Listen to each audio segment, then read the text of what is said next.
สวัสดีครับวันนี้ก็วันที่17มิถุนายนปี69นะครับ นี่ก็สายๆของวันพุธครับก็สายๆวันพุธคลิปนี้จะมาในทางของลาวพัฒนานะครับให้ FC ทางช่องก็เป็นแนวทางเหมือนเดิมครับเนาะสำหรับขอตำลาวนะครับเนาะมีวันพุธครับเนาะหลังวันหวยออกนะครับก็ส่วนคอฮานอยก็ลงให้แล้วครับเนาะช่วงเช้าประมาณ9 โมง 10 โมงโดยประมาณครับเนาะคอฮานอยลงไปแล้ว ถ้ายังไม่เห็นก็กดตรงรูปคนครับรูปเบาสารคามครับเนาะเล็กๆซ้ายมือด้านล่างครับเนาะกดเข้าไปคนดูได้เลยใครไม่อยากคนก็กดติดตามไว้เนาะกดติดตามกดกระดิ่งแจ้งเตือนไว้เนาะจะเด้งให้เห็นเลยบนโทรศัพท์เราครับเนาะข้างบนโทรศัพท์ที่มีรูปกระดิ่งครับเนาะแดงๆถ้าใครทำไม่เป็นสวทำไม่เป็นก็ให้ลูกให้หลานทำให้ครับเนาะถ้าใครสนใจนะครับใครสนใจชอบแนวทางครับเนาะ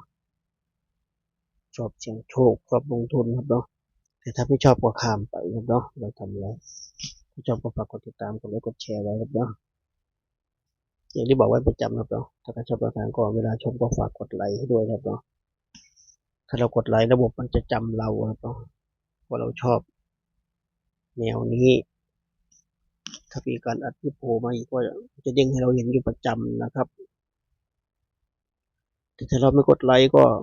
เขาไม่รู้ว่าเราชอบไม่ชอบหรือเปล่ามันจะโผล่มั่งไม่โผล่มั่งจะบอกเขาประจำครับเนาะ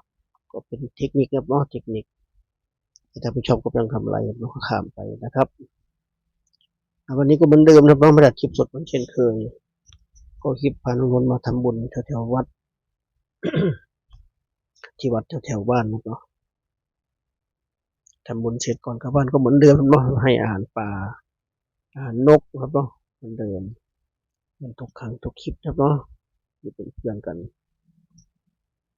จะได้ไม่เบื่อเนาะชมนกชมไม้ไปจะได้ไม่เบื่อนานๆค่อยมองหน้ากันนะครับที่จะมาเที่ยวได้ถึงว่าได้แนวทางก็เดินในตัวเหมือนเดิมครับเนาะคือดูผลของเมื่อวานก่อนนะเมื่อคืนที่ผ่านมาเนาะของเราพัฒนาทุกวันนี้ถ้าจำหลักได้บางโอกาสในบนในล่างมีสูงมากครับออก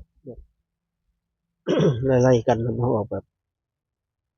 3 บน 3 ล่าง4 บน 4 ล่างประมาณนี้เนาะ5 บน 5 ล่างประมาณนี้8 บน 8 ล่างประมาณนี้เนาะ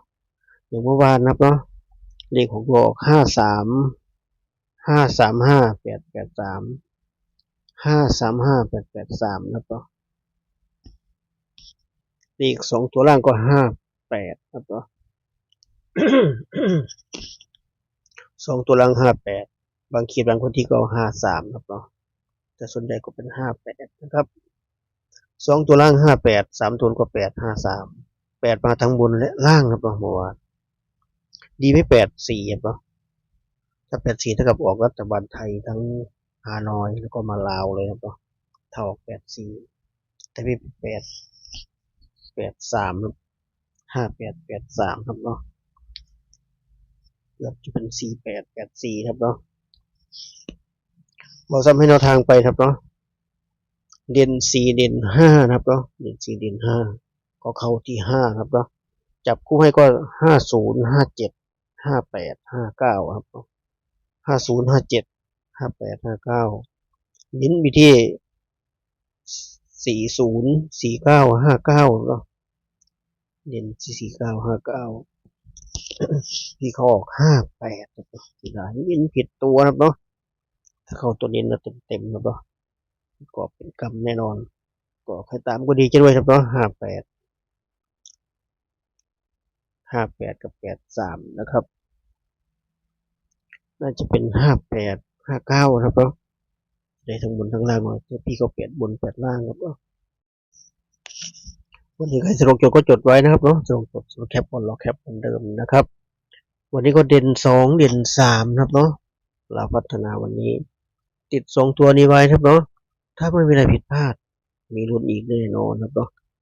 วันนี้เด่น2เด่น3นะครับถ้า2มาก็20 25 26 29นะครับถ้า3มาก็30 35 36 38ครับเนาะทวนครั้งนะครับเราพัฒนาเด่น2เด่น3นะครับเนาะจับคู่ให้ก็20 25 26 29นะครับ30 35 36 38นะครับเน้นไปที่25 26 36นะครับ25 26 36เป็นตัวเน้นนะครับเนาะ3คู่นี้ก็มาที่ชุด3ตัวครับเนาะชุด3ตัวมี4ชุดเหมือนเช่นเคยครับเนาะนี่ก็มี526 525 836 835ครับเนาะ4ชุดนะครับชุด3ตัว4ชุดนี้ก็เน้นไปที่526 525 836นะครับมี3ชุดครับเนาะก็ครบถ้วนนะครับสำหรับทางของเราพัฒนาวันนี้วันพฤหัสครับเนาะวันพุธครับเนาะวันพุธปิดจะรีบไปไหนเนาะทางเราพัฒนาก็รอบ2 ทุ่มครับเนาะเราก็มีเยอะครับเนาะเราโน่นเรานี่3 4 5เราเหมือนกันครับเนาะผมเคยถามใครจำไม่ได้เลยครับเนาะคนที่รู้จักกันเขาว่าเราพัฒนาออกตัวไหนรอบ2 ทุ่มเขาบอกออกอะไรก็ไม่รู้ครับเนาะไม่ตรงกับเราพัฒนาแล้วก็เท่ากับ2 ทุ่มมันมีกี่อย่างครับเนาะก็สัมก็ยังไม่เข้าใจไม่แม่นข้อมูลเนาะ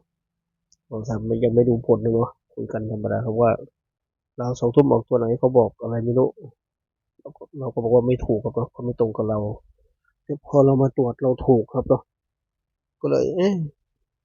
รอบ2 ทุ่มมันมีกี่อย่างถ้าใครที่รู้คอมเมนต์บอกกันด้วยครับเนาะคอมเมนต์บอกกันด้วย2 ทุ่มมีสอนกันหรือเปล่าไม่แน่ใจครับเนาะหรือว่ายังไงประมาณนี้เนาะก็เยอะครับเนาะเยอะเราก็เยอะฮานอยก็เยอะ4 5 4 5ฮานอย4 5เราเหมือนกันครับเนาะ